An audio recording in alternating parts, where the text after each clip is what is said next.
안녕하세요. 반갑습니다. 이번 강의에서 우리가 배울 내용은요. 조선의 교육 및 관리 선발 제도에 대해서 살펴보도록 하겠습니다. 자, 여러분, 이번 시간에 우리는 조선의 교육 제도에 대해서 배우는데요. 제목을 보시면 느끼시겠지만 교육과 관리 선발 제도를 같이 묶고 있죠. 그 이유는 조선시대 교육의 목적 자체가 관리를 선발하기 위해서 또 관리가 되기 위해서 교육을 받기 때문에 이 교육제도와 관리선발제도는 상당히 유기적으로 얽혀있는 관계랍니다. 자, 일단 가장 먼저 우리는 교육의 대상, 어떤 사람들이 조선시대에 교육을 받을 수 있었을까요? 먼저 살펴보도록 하겠습니다. 조선시대에는요, 법적으로는 모든 사람들, 그러니까 법제적으로는 모든 양인이라면 교육을 받을 수 있는 기회를 가지고 있었답니다. 그래서 법제적으로는요, 양인 이상이라면 교육을 받을 수가 있어요. 천민을 제외하고는 모두 다 교육을 받을 수가 있죠. 그렇지만 실질적으로는 그렇진 못했답니다. 그럼 실제적으로 조선에서 교육을 받을 수 있었던 사람들은 주로 누구일까요? 여러분들 잘 아시겠지만요. 양반들만 교육을 받을 수가 있었죠. 양반의 자제들만 교육을 받을 수가 있었는데요. 그 이유는 상민 같은 경우에는 경제적으로 너무 열악해요. 그래서 생업에 종사하는 거, 당장 농사를 짓고요. 먹고 사는 문제를 해결하는 데 급급하답니다. 이런 상민들에게 교육이라는 것은 꿈도 못 꾸는, 엄두도 낼 수 없는 굉장히 버거운 일이었어요. 그러다 보니까 실질적으로 교육이 이루어지는 것은 경제적으로 여유가 있는 양반의 자제들을 중심으로 교육이 이루어졌겠죠. 이해가 되시나요? 좋아요. 그럼에도 불구하고 조선에서는 양인 이상이라면 교육을 받을 수 있어. 양인 이상이라면 교육을 받고 과거 시험을 치를 수 있어 라는 것이 법제적으로 마련됐다는 것을 통해서 우리는 한 가지 의미를 끌어올 수가 있겠죠. 아, 그래도 조선은 고려에 비해서 능력이 중시되는 사회였구나 라는 거 하나 끌어올 수가 있죠. 뿐만 아니라 내가 노력만 한다면 신분이 올라갈 수 있겠구나 라는 거. 왜요? 왜 신분이 올라가는 게 가능할까요? 내가 만약에 상민이라도 열심히 과거 시험을 준비를 해서 과거에 합격하고 관리가 된다면 양반이 될 수 있다라는 게 바로 이 조선이 만들어졌을 때 제도적 특징이거든요. 물론 실질적으로는 그런 일이 거의 일어나진 않았지만 원리와 이론상으로 그런 그 체제를 만들어 놨다는 것 자체가 조선이 상당히 개방적인 사회였구나 라는 걸 우리가 정리해 볼 수가 있답니다. 이해가 되시죠? 좋아요. 그럼 본격적으로 조선의 교육제도에 대해서 선생님과 한번 정리해 볼까요? 아주 중요한 내용이거든요. 열심히 따라와 주세요. 자, 두 번째는 조선의 교육인데요. 일단 여러분들 아시다시피 우리가 학교를 다닐 때 어떤 체제를 가지고 학교를 다니나요? 초등학교에서 가장 기초적인 걸 배우고요. 중고등학교에서 중등교육기관이라고 표현할게요. 이렇게 어느 정도 수준의 교육을 배우면요. 가장 최고의 교육기관이었던 대학에서 보다 더 전문적이고 실제적인 기술들을 또 학문들을 배우죠. 조선도 마찬가지로 세 가지의 체제로 교육제도가 운영이 되는데요. 가장 먼저 초등교육기관과 중등교육기관, 중간 정도의 과정이라고 생각하시면 되고요. 가장 최고의 과정, 고등교육기관으로 나누어진답니다. 하나씩 좀 정리해 볼게요. 초등교육기관에서는 가장 먼저 글을 배웁니다. 글은 어디에서 배우죠? 하늘천 따지 서당에서 배우잖아요. 그래서 초등교육기관으로는 서당이 있고요. 중등교육기관이 가장 시험에 많이 출제가 돼요. 별표 하나 치고 정리해 볼게요. 중등교육기관은 크게 두 가지로 나눠 볼 수가 있는데요. 하나는 서울에 있는 중등교육기관, 다른 하나는 지방에 있는 중등교육기관으로 나누어 좀 봅시다. 서울에 있는 중등기관의 교육기관은 우리가 뭐라고 표현하냐면요. 사부학당이라고 부르고요. 지방에 있는 중학교 정도라고 생각하시면 되는데요. 지방에 있는 중학교를 지방향자를 써서요. 지방에 있는 학교라고 표현해 줄 수가 있어요. 자, 이렇게 중등교육과정을 마치면 과거 시험을 하나 볼 수가 있거든요. 뭐를 볼 수가 있냐면 속과라는 시험을 응시할 수가 있어요. 이해만 하세요. 중등과정을 마치면 속과라는 시험을 응시할 수가 있는데 이 속과에 합격을 하면 진사나 생원이라는 명칭을 붙여줘요. 이 사람들은 어떤 사람들이냐면요.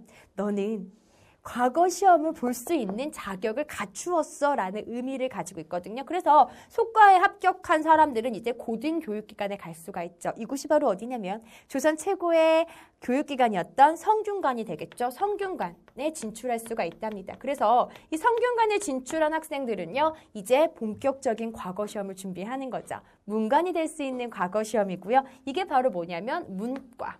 대과죠. 그렇죠. 문관이 될 수 있는 진짜 과거 시험 대과를 준비할 수 있는 자격이 어디에서 갖추어진다고요? 성균관에서 이제 본격적으로 과거 시험을 준비하는 거예요. 이렇게 우리가 기억을 해주시고요. 이런 질문을 하나 할 수가 있어요. 선생님, 소과에는 합격해서 과거 시험을 응시할 자격은 있는데요. 만약에 성균관을 가지 않으면 대과를 볼 수 없나요? 그건 아니고요. 소과에 응시해서 자격을 갖추었다면 독학을 통해서라도 대과, 즉 과거 시험을 응시할 수 있었기 때문에 굳이 성균관을 거치지 않아도 대과에 응시할 수 있었다라는 거 이해만 해주시면 되겠습니다. 괜찮나요? 좋아요.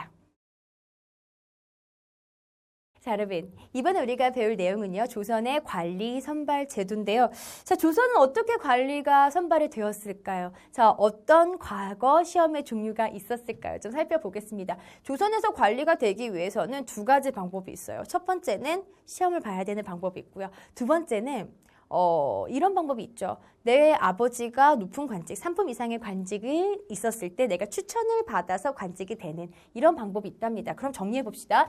조선의 관리 선발 방식은 크게 세 가지로 일단 나눠볼게요. 관리의 종류를 크게 세 가지로 나눈다면 첫 번째는 과거 시험의 종류입니다. 문과를 나눌 수가 있고요. 문과는 문관이 되는 게 문과죠.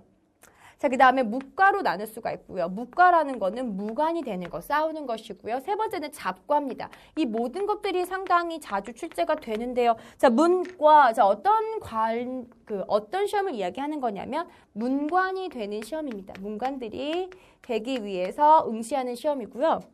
열심히 유교경전을 공부해서 치르는 과거 시험이죠. 주로 누가 응시할 수 있었을까요? 그렇죠. 교육을 받을 수 있는 기회를 가지고 있었던 주로 양반들이 응시했습니다. 그래서 3년에 한 번씩 이 시험이 치러졌어요. 우리 대학 수능 능력 시험이 굉장히 중요한 까닭은 1년에 한 번씩 치러지는 중요한 시험이기 때문이잖아요. 한 번 떨어지면 다음에 1년을 기다려야 되기 때문이죠. 그런데 이 문과 시험은 3년에 한 번씩 진행됐기 때문에 한 번 떨어지면 3년을 기다려야 했답니다. 그래서 국가에서는 수시로 별시라고 하는 시험을 치르기도 하였어요. 자, 이해만 해주시고요. 자, 하나만 더 해봅시다. 자, 무과 넘어가 볼게요. 무과라는 거는 뭐죠? 싸우는 관리들을 등용하는 것을 이야기하는 거죠. 그래서 무관이 되는 것을 이야기하고요. 장군들이라고 생각하시면 돼요. 사실 이 무과는 고려시대 때는 거의 존재하지 않았던 것이 조선시대에 넘어오게 되면서 무과가 자리 잡았고요. 하나만 더 한다면 어떤 사람들이 주로 응시했을까요? 그렇죠. 양반도 응시했겠지만 사실 싸움을 잘한다는 것을 신분에 크게 구애받지 않았기 때문에 중인과 상민도 무과에는 응시할 수 있었답니다. 그렇지만 아주 높은 무과는 양반들이 주로 차지했겠죠. 자, 마지막 잡과인데요. 잡과도 상당히 많이 출제가 되는 부분이에요. 잡과는 기술관을 뽑는 시험이에요. 기술관을 뽑는 과거 시험이고요. 주로 이 기술관들은 중인 신분의 사람들이 기술관을 담당했기 때문에 잡과는 중인들이 주로 응시했답니다. 하나만 더 합시다. 잡과를 치르기 위해서는 어떤 과목을 공부해야 할까요? 그 해당 관청에서 필요했던 과목들을 공부해야 되는데요. 의과에 응시하고 싶다 그러면 의수를 공부했어야겠죠. 역관이 되고 싶다 그러면 통역에 대해서 공부했어야겠죠. 이런 공부는요. 각각 해당 관청에서 학습할 수 있었고요. 해당 관청에서 교육도 하고 해당 관청에서 이 과거 시험도 보았습니다. 마찬가지로 이 잡과를 뽑는 과거 시험도 3년마다 시행이 되었다라는 것도 우리가 함께 정리해 주시면 될 것이에요. 이해가 되시죠? 조금만 더 해볼게요. 이렇게 관리가 되기 위해서 시험을 보는 걸 우리가 뭐라고 부르냐면 과거라고 불러요. 그래서 과거 제도도 있었지만 꼭 과거를 통해서만 관리가 되었던 건 아니에요. 과거 이외에도 관리가 되기 위한 방법들이 있었는데요. 어떤 방법들이 있었니? 고려와 똑같이 음서라는 방법이 있어요. 음서라는 것은 아버지가 높은 관직이 있으면 자식도 시험 없이 관리가 될 수 있는 건데요. 즉 고려의 음서와 조선의 음서는 조금 차이가 있답니다. 고려의 음서는 아버지가 5품 이상의 관리만 돼도 자식이 추천이 되었죠. 그런데 조선시대에는 음서의 조건이 조금 더 까다로워져요. 아버지가 정말 높은 관직에 있어야 됩니다. 3품 이상의 관직에 있는 아버지의 자제만 시험 없이 관직에 오를 수가 있었고요. 그런데 이 조선시대 음서는 상당히 불명예스러운 관직 등용이었어요. 사람들이 뒤에서 손가락질 하는 거죠. 쟤 낙하산으로 관직에 막 들어오네야 막 손가락질 하다 보니까 자기 스스로도 그걸 견디지 못하고요. 뿐만 아니라 낙하산이라는 그 꼬리표가 붙어 있기 때문에 높은 관직으로도 올라갈 수가 없어요. 자기 스스로도 그냥 나중에 과거 시험을 본답니다. 즉 조선의 음서는 고려의 음서에 비해서 보다 더 약했다라는 걸 좀 기억해 주시고요. 그 외에 천거라는 제도도 있어요. 천거라는 제도는 관리를 추천하는 이런 제도들이 있었다라고 우리가 정리해 주시면 되겠습니다. 이해가 되시나요? 좋아요. 자, 여러분, 이 시간에 배웠던 중요한 내용들을요, 우리 핵심 정리를 통해서 한 번 더 정리해 볼 겁니다. 우리 이 시간에는 교육제도와 관리선발 제도에 대해서 배웠는데요. 교육의 목적은 관리가 되기 위해서 교육을 하는 것이었죠. 특히 이 관리선발 제도, 과거 시험을 기억해 주셔야 되는데요. 문과, 무과, 잡과 세 가지가 있었고요. 문과는 주로 양반이 응시했다면 잡과는 주로 기술관을 뽑는 시험으로서 중인들이 응시했다라는 중요한 포인트를 함께 정리해 주세요. 자, 여러분, 이 시간에 배웠던 중요한 내용들을요, 개념하기 문제를 통해서 한 번 더 정리해 볼 겁니다. 모두 다 문제를 풀어보셨나요? 같이 답을 맞춰볼게요. 1번입니다. 조선은 법제적으로는 양인 이상이라면 과거에 응시할 수 있었죠. 그러나 실질적으로 경제적인 어려움 때문에 상민들은 과거에 응시할 수가 없었고요. 주로 양반의 자제들이 응시하였죠. 두 번째 볼게요. 역과, 율과, 읍과, 음양과는 기술관을 뽑는 시험이래요. 기술관이라고요? 그럼 어떤 과거 시험인가요? 잡과죠. 특히 이 잡과는 주로 중인들이 응시했다라는 것도 굉장히 많이 출제가 되기 때문에 놓치지 말고 정리해 주세요. 자, 이렇게 해서 오늘 이 시간에는 조선의 교육제도와 관리선발 제도에 대해서 배웠는데요. 자, 조선의 다양한 제도들을 여러분들이 기억하시면서 이 시간에 배웠던 부분들을 지금 복습해 주셔야지 여러분들의 것이 된답니다. 자, 강의 듣느라고 너무 수고하셨고요. 우린 다음 강의에서 만나도록 할게요.